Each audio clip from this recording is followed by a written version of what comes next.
오늘은 이강인 선수가 항상 신는 축구화, 정강이 보호대, 반지 등에 적혀있는 이니셜에 대해 이야기 나누려고 하는데요. 먼저 최근 이강인 선수 개인 SNS에 올린 게시물에 대해 살펴보고 이니셜에 대해 전해드리도록 하겠습니다. 황금 재능 이강인이 활짝 미소를 지었습니다. 어린 시절 함께했던 친구들과 브로맨스를 과시했는데요.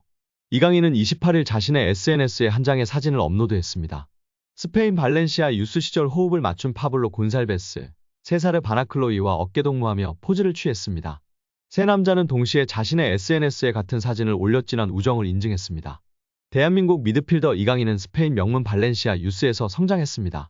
이강인이 10살이던 어린 시절에 발렌시아 유스팀에 입단했습니다. 이강인은 차근차근 성장해 세계적인 선수로 올라섰는데요. 발렌시아를 떠난 뒤 같은 프리메라리가 마요르카에서 에이스 역할을 해냈고, 지난 여름에는 프랑스 절대 1강 파리 생제르맹 유니폼을 입었습니다. 현재 이강인은 킬리안 음바페, 마르퀴뇨스, 잘루이지 돈나룸마 등 월드클래스 팀 동료들과 함께 뛰고 있습니다. 쟁쟁한 선수들을 제치고 주전 멤버로도 활약 중입니다.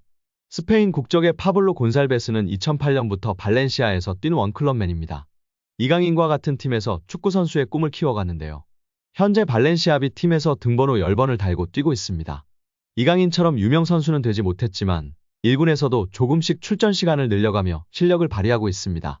파블로 곤살베스는 올 시즌 프리메라리가 5경기를 뛰었습니다. 세사르 바나클로이도 발렌시아 유스 출신인데요.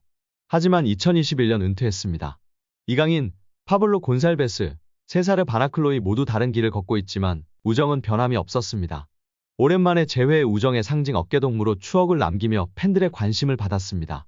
한편 한국 축구의 미래이자 에이스라 불리는 이강인의 축구화에는 의문의 알파벳이 적혀있어 화제가 되고 있습니다. 축구화뿐만 아니라 정강이 보호대, 늘 끼고 있는 반지 등에도 쓰여있는 이 영문의 정체는 무엇일까요? 이는 이강인이 얼마나 가족을 사랑하는지 알 수 있는 의미 있는 알파벳 조합입니다. 바로 아버지, 어머니, 첫째 누나, 둘째 누나 본인 순으로 이름의 첫 알파벳 이니셜을 따온 것인데요.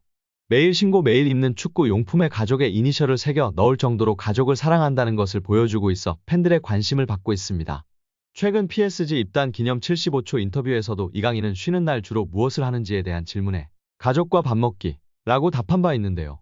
또 다른 매체 인터뷰에서도 늘 그는 가족이랑 무엇이든 같이 하는 걸 좋아한다며 가족, 축구 말곤 없다고 망설임 없이 말했었습니다. 취미 역시 부모님과 누나들이랑 시간 보내는 게 취미라면 취미 라고 답해 감동을 안겼었습니다. 스페인에서 처음으로 멀티골을 넣은 후 이강인은 매체 인터뷰를 통해 누나를 보고 한 셀레브레이션이다. 누나가 내게 매번 골을 넣으라고 하기 때문이다라며 웃으며 이야기했었는데요. 국내 예능 프로그램으로도 알려진 이강인의 누나 이정은 양은 현지서 동생을 매니저처럼 챙기는 것으로 알려졌었습니다.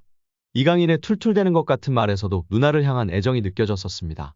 또한 이강인의 정강이 보호대에는 한쪽에는 대한민국 국기, 또 다른 한쪽에는 스페인 국기와 함께 동일한 이니셜 조합 그리고 가족 사진이 새겨져 있습니다. 이강인은 2011년 10살 때 온 가족이 스페인으로 건너가 축구선수 생활을 했었습니다. 피파 규정을 지키기 위해 온 가족이 스페인으로 건너가 자신을 뒷바라지했다는 점에 가족에 대한 사랑이 무척이나 큰 것으로 알려져 있습니다. 2017년 4월 18세 이하 대표팀에 소집되기 전까지 이강인은 스페인 현지에서 축구를 하고 스페인어를 사용하는 일상이 익숙했습니다. 2017년 아시아축구연맹 19세 이하 챔피언십을 기점으로 연령별 대표팀과 함께하는 접점이 많아진 이강인은 2살에서 3살 많은 형들과 대화를 하며 다시 한국어가 익숙해졌다고 고백한 바 있습니다. 한때 스페인 축구협회가 귀화를 추진한다는 얘기도 나왔었지만 이강인의 가족은 그럴 일은 없다고 단호히 거절했었습니다. 먼 나라에서 성장기를 보냈지만 조국을 향한 이강인의 마음은 애틋한 것으로 잘 알려져 있습니다. 지난 UEC 월드컵과 카타르 월드컵 내내 이강인은 경기 시작 전 국가가 울리면 입을 크게 벌리고 따라 부르며 화제가 되기도 했었습니다. 대한축구협회 인터뷰에서도 동료 관중, 팬들 모두 애국가를 크게 불러줬으면 좋겠다는 부탁을 했었는데요. 그는 왜 그렇게 애국가를 크게 부르느냐는 질문에 그냥 좋아서 라며 웃음을 지으며 팬들의 사랑을 받기도 했습니다. 또한 이기고자 하는 마음에서 지고 싶지 않아 더 크게 부르기 시작했다고 고백했었는데요. 이강인은 포르투갈전에서 상대 선수들이 국가를 크게 부르더라. 그런 데서 기선제압이 되면 안 된다고 생각해서 나도 크게 부르고 있다라고 말했었습니다. 유럽 한복판에서 10대 시절을 보내며 프로 무대까지 왔지만 그 시간 동안 대한민국 사람이라는 정체성을 이강인의 가족이 온전히 품고 있고 이강인 선수도 강하게 애착을 보이고 가족에 대한 고마움도 잊지 않는 것 같은데요. 우리 이강인 선수 지금도 잘 되었지만 앞으로 더욱 성장하며 가족에게 행복을 전하고 우리 국민들에게 행복을 전하는 행복한 축구 선수가 되길 기대하고 응원하겠습니다. 이번 아시안컵에서도 부상 없이 맹활약하길 기대하고 응원하겠습니다. 여기에 황선홍 감독이 파리 올림픽을 앞두고 지난 아시안게임을 돌아보며 SBS 스포츠와의 인터뷰한 내용이 화제가 되고 있는데요. 많은 이야기 중 이강인 선수가 아시안게임 대표팀에 합류 직후 벤치에 앉아 10분간 이야기를 하던 장면이 재조명되었습니다. 이례적으로 긴 시간 동안 어떠한 이야기를 나눴냐고 물었는데요. 황선홍 감독은 몸 상태 체크와 앞으로 이강인 선수를 활용할 방안에 대해 설명해 주었다. 특히 처진 스트라이커로 섰을 때 너의 장점을 충분히 발휘할 수 있다고 생각하기 때문에 그 자리에 설 수 있음을 미리 염두에 둘 수 있도록 이야기해 주었다. 그리고 우리 플랜에 대해 설명해주고 강인이의 생각도 들으며 서로 의견을 교환하고 시너지를 내는 시간을 가졌다고 발언했습니다. 우리의 목표는 이렇고 우리가 뭐가 필요할까 강인아 이렇게도 얘기했죠. 그러니까 내 생각은 이런 것들이 필요할 것 같아 그러니까 강인이는 뭐 이런 것들이 필요할 것 같습니다. 라고 얘기했어요. 강인이는 그 나이에 대해서 범접할 수 없는 레벨이기 때문에 차출을 굉장히 원했고 강인이와 교류하고 있었기 때문에 긍정적으로 계획하고 준비하였다고 덧붙였습니다.